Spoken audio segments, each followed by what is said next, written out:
দর্শক, আমি এই মুহূর্তে রয়েছি জামালপুর জেলার যে অর্থনৈতিক অঞ্চলটি রয়েছে সেই অর্থনৈতিক অঞ্চলে। আমি এখন অবস্থান করছি এখানে ভেজার অর্থায়নে যে প্রকল্পটি রয়েছে, যে পানি সাপ্লাইয়ের যে প্রকল্প, সেই প্রকল্পতে অবস্থান করছি। আমি এখানে যে প্রকল্পটি বাস্তবায়ন হচ্ছে এটা প্রায় 19 কোটি কিছু উপরে হবে। 19 কোটি টাকা ব্যয়ে প্রকল্পটি বাস্তবায়ন করছেন স্থানীয় যে জনস্বাস্থ্য প্রকৌশল অধিদপ্তর রয়েছেন, তারা রয়েছেন। আমি যদি একটু কথা বলতে চাই, এখানে যিনি রয়েছেন জনস্বাস্থ্য প্রকৌশল অধিদপ্তরের যিনি প্রকৌশলী রয়েছেন, তার কাছে আমি একটু এই প্রকল্প বিষয়ে জানতে চাচ্ছি।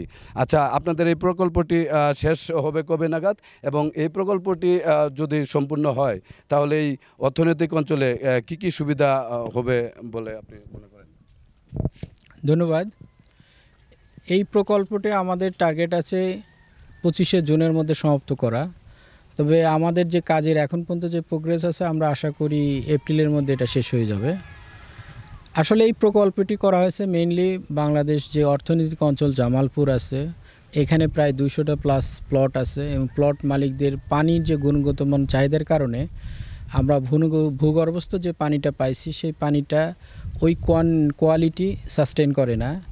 ওই কোয়ালিটি লেভেলের পানি সরবরাহ করার জন্য আমরা এই প্রকল্পটা করছি, এবং এইটা বাস্তবায়ন হলে প্রতিদিন আমরা গড়ে প্রায় 1 কোটি লিটার পানি এই ইকোনমিক জোনের যে 200+ প্লট আছে তাদেরকে সরবরাহ করতে পারবো, এবং তাদের উৎপাদনের ক্ষেত্রে এটা খুবই কার্যকরী ভূমিকা রাখবে। ধন্যবাদ আপনাকে। আমি যা জানাচ্ছিলাম যে এই প্রকল্পটি যদি, তিনি আমাকে যেমনটি জানাচ্ছিলেন যে প্রকল্পটি যদি সুন্দরভাবে সম্পূর্ণ হয় তাহলে কিন্তু এই যে অর্থনৈতিক অঞ্চল রয়েছে সেই অঞ্চলের যারা এখানে থাকবেন বা যারা এখানে কর্মসংস্থান গড়ে তুলবেন বা কোনো ছোট বড় ক্ষুদ্র যে কোম্পানিগুলো তৈরি করবেন, তাদের কিন্তু একটি পানির যে চাহিদাটা রয়েছে সেই পানির চাহিদাটা কিন্তু পরিপূর্ণভাবে মেটাতে সক্ষম হবে। এই ছিল জামালপুরের অর্থনৈতিক অঞ্চল থেকে আমার কাছে সর্বশেষ তথ্য।